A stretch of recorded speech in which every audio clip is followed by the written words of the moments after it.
Okay, now we're going to take a look at how the value of a changes and what that does to our function. So I want to show you y equals ax squared, and this is what we're talking about when we talk about the value of a. We're talking about the coefficient of x squared. So that's our value of a. So what happened when a was greater than 0? Well, if we look back at our functions, when a is greater than 1. Well, we'll look back at our functions. We're going to find a graph where a was greater than 1. And I go back here to our very first graph that we performed, and it is y equals 2x squared, or g of x equals 2x squared. This value, a, is greater than 1. And we talked about this being a vertical stretch. So what happens, and here we go, here is our vertical stretch, right there. So when a was greater than 1, we had a vertical stretch. So we're going to write that down in our table. A is greater than 1, vertical stretch, meaning tall and skinny. What happened when a was between 0 and 1? Well, I think the examples that we used was y equals 1/2 x squared. So if you take a look back at your notes, you'll recall that we talked about that being wider, a wide graph. So that's called a vertical shrink.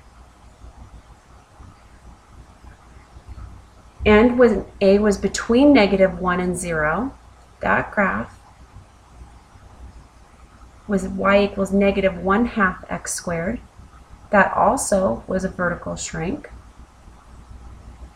But something special happened when we put that negative attached to the coefficient, and that was a reflect over the x-axis.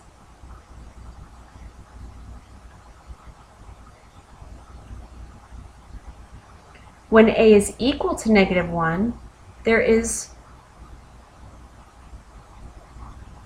no shrink or stretch. But because a is negative, there will be a reflection over the x-axis.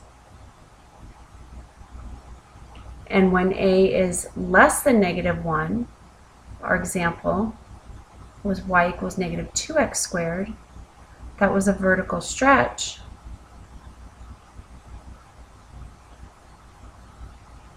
And there was a reflection over the x-axis. Whenever a is negative, you're going to reflect over the x-axis.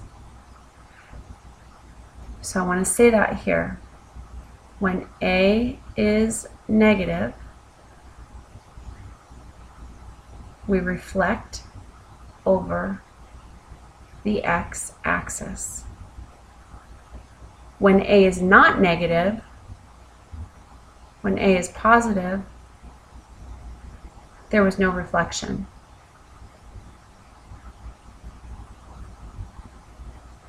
So typically how I remember this, you can write this down. When a is positive, when a is greater than 1, the parabola opens up. There is a minimum y value. When a is negative, I should have said when a is positive, that would be a is greater than 0. When a is negative, meaning it's less than 0, it opens down, and that gives us a maximum y value.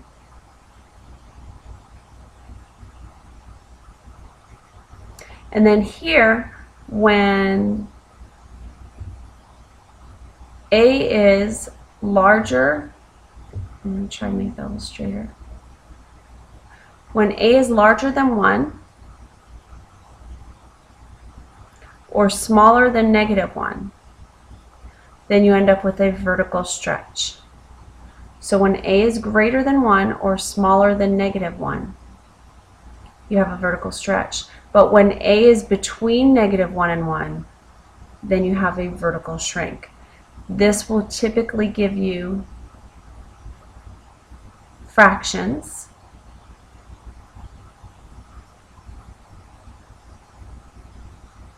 that hopefully you're familiar with. Usually we see parabolas with 1/2, 1/3, sometimes 2/3. Nothing too complicated at this point in your learning. So our fractions will be between -1 and +1, and that will be a vertical shrink, which means a wide graph. And a vertical stretch means a tall and skinny graph. So let's take a look at this function that we have.